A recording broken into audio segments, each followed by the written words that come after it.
Positive freedom means that you care about things, that you have values, that you care about integrity or decency or beauty or grace or whatever it might be, and you believe these things are real. And this is like a very important already juncture because there are a lot of people out in the world who are arguing that nothing is real, nothing is true, nothing is of value. Like our totalitarians or our authoritarians of this century are very often starting from the premise that, hey, look, nothing's really true. It doesn't really matter, right? Nothing, there's nothing there to care about. The only thing that really matters is power. And so already with this is already a big first step. And then the second step in thinking about positive freedom is to realize, okay, there are these good things, but they don't always go together, right? So I can be precise in my answer to you, but I could also be brief in my answer to you. And like I got to balance those two things, right? Like the more brief I am, the less precise I'm going to be. And this is always true, we're always making these balances. And so that's what makes us human is that we care about things, but then we have to combine them, right? Like in maybe in God's world, all good things go together, but in this world, certainly they do not. And so as humans, we're building up character by making these choices all the time.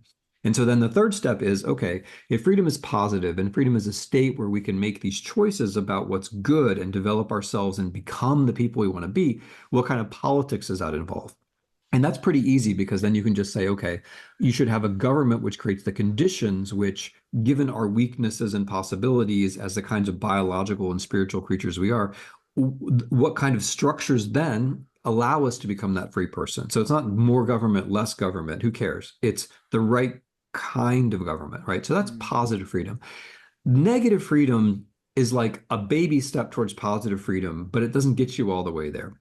Negative freedom says freedom is just about the barrier. It's just about the thing which is in the way, which is okay. But the thing is, you have to remember the human pressing against the barrier. Like if there's a wall, it doesn't matter if there's no human behind the wall, right? The wall is bad because of the human who's pushing. And the human isn't pushing just because wall is bad. The human is pushing because the human wants to go out and do other things and become a richer, more interesting person, right? So the wall shouldn't be the focus of our attention. It has to be the human.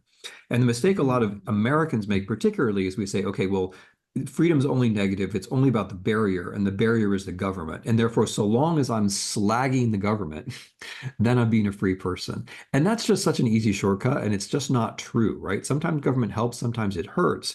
But if we want to be free people, there are lots of things which we need the government for, right? Where we can't create roads or kindergartens or healthcare or all kinds of other things which help us to be free without working together. And that's what government is for in the end. And so freedom is positive in the sense of philosophically, lots of things are good, but it's also positive politically in the sense that we have to work together to create the right structures to help us all to be free, rather than just saying, oh, government's a problem, let's drown it in the bathtub, let's make it as small as we can, let's burn it all down.